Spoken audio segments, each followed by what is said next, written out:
Hello, my friend. Sit down, get comfortable, breathe in and breathe out slowly. This is just a story, but maybe it is also your story, or maybe it is the story of someone you know. I want to tell you about a man named Ravi. He was not a young man and he was not an old man. He was somewhere in the middle. He lived in a small city, in a small house, on a street with many other small houses. Every morning, Ravi would wake up to the sound of his alarm clock. He would open his eyes, look at the ceiling, and feel a heavy feeling in his chest. It was not a pain, it was just a weight that stayed with him all day. He had a job. It was an okay job. He sat at a desk and he moved papers from one side to the other. He typed numbers into a computer. The people at his job were nice, but the work felt empty. It did not feel like him. It felt like he was wearing a coat that was too small. Every evening, Ravi would come home. He would take off his shoes, sit on his old sofa, and turn on the television. He watched shows he did not really like. He ate food without really tasting it, and then he would go to sleep, only to wake up and do it all again. He felt stuck, completely stuck,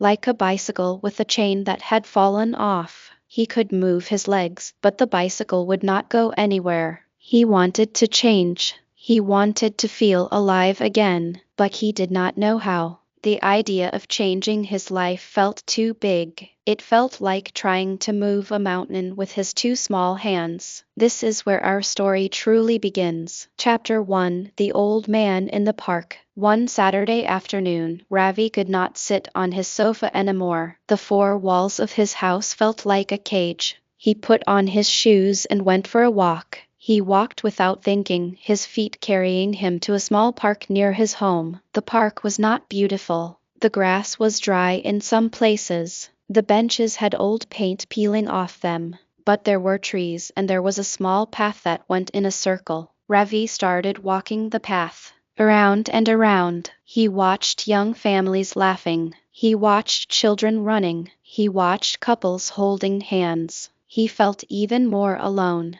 Then he noticed an old man. The old man was sitting on a bench under a big tree. He was not doing anything special. He was just sitting, with his hands resting on a wooden stick. His face was full of lines, like a map of a long life. His eyes were calm, like a lake with no wind. Ravi walked past him once, twice. The third time he walked past, the old man looked at him and smiled. "You walk very fast," the old man said. His voice was soft, like dry leaves blowing on the ground. Ravi stopped.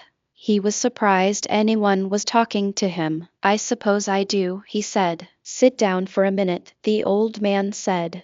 "The path will still be there." Ravi did not know why, but he sat down. He sat on the bench next to the old man. For a few minutes they just sat in silence. It was not an uncomfortable silence. It was a peaceful one. "I see you here every Saturday now," the old man said. "You walk the same circle, but you do not look happy." Ravi looked at his hands. "I'm not sure I know how to be happy anymore." The old man nodded. He did not look surprised. "The problem is not the circle," he said. "Walking in a circle is fine. The problem is you are not looking at the sky. You are only looking at your feet." Ravi looked up. Through the leaves of the tree, he could see small pieces of blue sky. "For many years," the old man said, "I was like you. I woke up, I worked, I came home, I slept. I did this for decades. I felt heavy. Then one day, I could not work anymore. My body said no, and I sat here on this bench and I asked myself, did I live? Or did I just exist?" The question hit Ravi like a stone in his chest. He felt his eyes start to burn. "What did you do?" Ravi asked quietly. The old man smiled again. "I did one small thing, just one. Every day, I came to this park and I watched the sun rise. That was all, just watching the sun. After a week, I started to feel different. After a month, I started to talk to people on the bench. After a year, I felt light again." He looked at Ravi with his calm eyes. "You do not change your life in one big jump. You change it in one small step, then another, Then another. Ravi sat for a long time after the old man left. He watched the sun begin to go down. He felt something small, like a tiny seed, being planted in his heart. Chapter 2. The First Small Step. That night, Ravi did not watch television. He sat on his sofa and thought. The old man's words echoed in his head. One small thing. He thought about his own life. What was the one small thing he could do? He knew he was not healthy. He ate badly. He never moved his body. He felt tired all the time. So he made a decision. It was a very small decision. Tomorrow morning, he would wake up just 15 minutes earlier. That was all. Just 15 minutes. The next morning, the alarm went off. It was Sunday. His body wanted to stay in the warm bed. His mind said, just 15 more minutes. But then he remembered the old man's face. He remembered the feeling of being stuck. He got up. He put on his old shoes. He went outside. The air was cool and fresh. The sun was just starting to show its light. He walked to the park. He walked the same path. But this time he did not just look at his feet. He looked at the sky. He watched the colors change from dark blue to pink to orange. It felt strange, but it also felt good. He did the same thing the next day, and the next. Monday, before work. Tuesday, before work. He only walked for 15 minutes, but those 15 minutes became his. After 1 week, he felt a little more energy. After 2 weeks, he felt a little more hope. The heavy feeling in his chest was still there, but it felt a tiny bit lighter. He saw the old man again on Saturday. He sat on the bench next to him. It is working, Ravi said. The old man just nodded. He did not look surprised. Chapter 3. The Lesson of the Bamboo. One morning, as they sat together, Ravi asked the old man a question. I am walking every day. I feel better, but my job is still the same. My life is still the same. When will the big change come? The old man pointed to a tall bamboo plant near the edge of the park. Do you see that bamboo? He asked. Ravi nodded.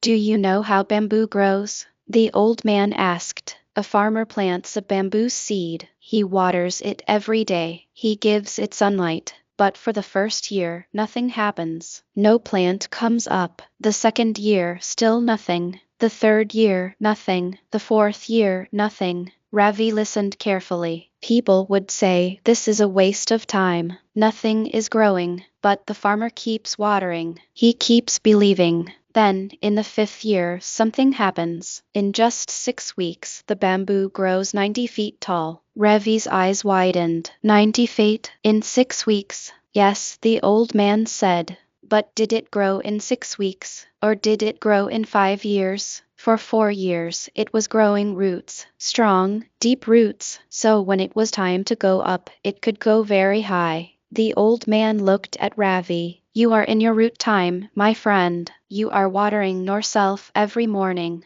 You are building strength.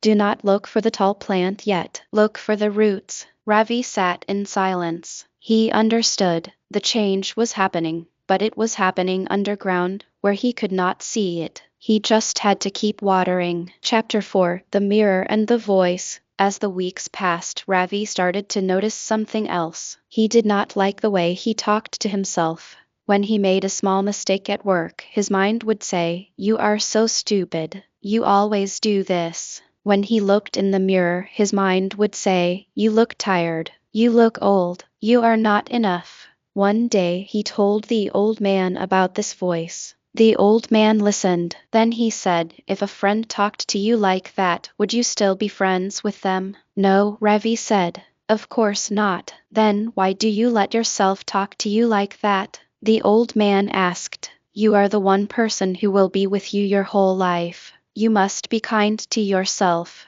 You must be your own best friend. That night, Ravi stood in front of his bathroom mirror. He looked at his own face, his tired eyes, his worried mouth. He took a deep breath, and he said out loud, I'm doing my best, and my best is enough. It felt strange, it felt silly, but he said it again. I am doing my best, and my best is enough. He said this every morning after his walk. At first, he did not believe it, but after a few weeks, something shifted.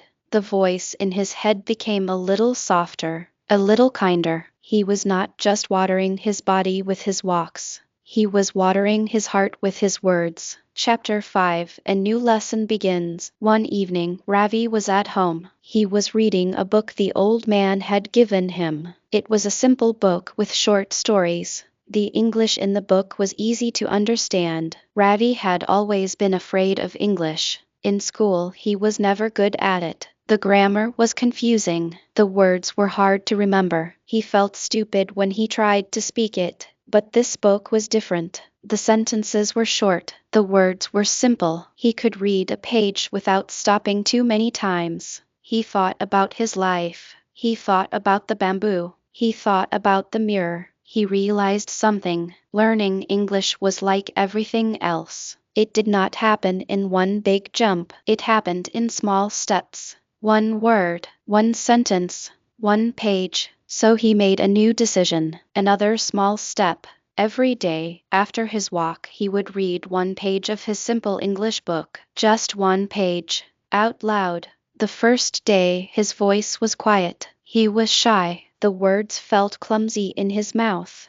The boy goes to the market. It was slow. It was not perfect, but he did it. The next day, he did it again. The boy buys milk and bread. Slowly, the words started to feel more familiar. His mouth started to remember how to make the sounds. He was not trying to be perfect. He was just trying to practice. Every day, one small step. Chapter 6. The Confession. Months passed. The seasons changed. The leaves on the old man's tree turned yellow, then fell, then grew again. Ravi was different now. He walked every morning. He spoke kindly to himself. He read one page of English every day. The heavy feeling in his chest was almost gone. He felt lighter. He felt stronger. One Saturday he came to the park, but the old man was not on the bench. Ravi waited. An hour passed. 2 hours. A young woman came and sat on the bench. She looked at Ravi. "Are you Ravi?" she asked. Ravi was surprised. "Yes, how do you know my name?" She smiled, but her eyes looked sad. "I am Priya. The old man he was my grandfather. He passed away 2 days ago. He was very old and very tired. Before he left, he told me to come here and find you. He said you might be waiting." Ravi felt his heart drop. The news hit him like a wave. He looked at the empty space on the bench where the old man always sat. Priya continued. "He wanted me to give you a message. He said, tell Ravi that the tree is gone, but the seeds it planted are still in the ground. He must keep watering them." Ravi could not speak. Tears filled his eyes. He looked up at the big tree above the bench. He thought of all the mornings they had sat there together. Priya stood up. She touched Ravi's shoulder gently. "Thank you for being his friend," she said. "He talked about you often. He said you reminded him of himself a long time ago." Then she walked away, leaving Ravi alone on the bench. He sat there for a long, long time. He watched the sun go down. He felt sad. But he also felt something else. He felt grateful. Grateful for the old man's words. Grateful for the lessons. Grateful for the seeds that had been planted in his own heart. Chapter 7. The Promise. The next morning, Ravi woke up. The sun was shining. His alarm went off. For a moment, he wanted to stay in bed. The old man was gone. Who was he walking for now? But then he remembered the message. He must keep watering them. He got up. He put on his shoes. He went to the park. He sat on the bench under the tree. He looked at the empty space next to him. He felt the old man's presence in his memory, and he made a promise to himself and a promise to the old man. He would keep walking. He would keep being kind to himself. He would keep reading his English book, one page every day. He would keep growing his roots, and one day, When he was ready, he would find someone else who felt stuck, someone else who felt heavy, someone else walking in a circle, looking at their feet, and he would sit next to them, and he would share the lessons he had learned. He would become a seed planter, just like the old man. Chapter 8: The Ripple. Years went by. Ravi did not become a rich man. He did not become famous, but he became something better. He became a man at peace. He got a better job, one that felt more like him. He started speaking English with more confidence, not perfectly, but bravely. He made friends. He laughed more. Every morning he still walked to the park. He still sat on the bench under the big tree. Sometimes young people would sit next to him. They would look sad or tired or lost, and Ravi would smile at them. "You walk very fast," he would say, in his simple, clear English. "Sit down for a minute." And he would talk to them about bamboo, about the voice in the mirror, about small steps, about roots. He would tell them the story of an old man who changed his life with one simple question: "Did you live, or did you just exist?" And the young people would listen, and the seeds would be planted. Ravi understood now. The old man was not gone. He was still there, in every word Ravi spoke, in every person he helped, in every small step he took. That is how life works. One person helps another, that person helps another, and the ripples go on long after we are gone. Chapter 9: The English Learner's Courage. Let me talk to you directly now, my friend. Maybe you are like Ravi. Maybe you feel stuck. Maybe you are learning English and it feels slow. The words do not come easily. The sentences feel hard. You feel shy to speak. Listen to me carefully. Ravi started with one page a day. He did not understand everything. He made mistakes. His pronunciation was not perfect, but he did not stop. That is the secret. Not being perfect, not stopping. Every time you listen to a story like this, you are watering your roots. Every time you try to say a new word, you are growing. Even if it feels small, even if no one notices. The bamboo does not see itself grow, it just grows. You are growing too, right now, in this moment, just by listening, by trying, by being here. Do not be afraid of mistakes. Mistakes are not failures. They are proof that you are trying. They are the small cracks where the light gets in. Speak English, even if your voice shakes. Read English, even if it is slow. Listen to English, even if you do not understand every word. You are building roots, deep, strong roots, and one day, when you least expect it, you will look up and see how tall you have grown. Chapter 10: The Quiet Ending. The sun is setting now in our story. Ravi is an old man himself. His hair is gray. His face has lines like a map of a long life. He sits on the bench under the big tree, his hands resting on a wooden stick. A young woman sits next to him. She looks tired. She looks heavy. She looks at her feet. Ravi smiles at her. His voice is soft like dry leaves blowing on the ground. "You walk very fast," he says. "Sit down for a minute. The path will still be there." She looks up. She sees his calm eyes like a lake with no wind. And the story begins again. So, my friend, as we come to the end of this story, I want you to remember one thing. You are not stuck. You are just growing roots. Be patient with yourself. Be kind to yourself. Take one small step today, then another tomorrow, and keep going. The path will still be there. The sun will still rise, and you will grow in ways you cannot even imagine yet. Thank you for listening to this story with an open heart. If this story helped you, even a little, please share it with someone who needs to hear it. Maybe a friend, maybe a family member, someone who feels stuck, someone who needs a reminder that small steps matter. And if you would like more stories like this, please like this video and subscribe to the channel. It helps us make more content for people like you, people who want to learn, grow, and feel inspired. Take care of yourself. Drink some water, get some rest, and tomorrow, take one small step. I believe in you.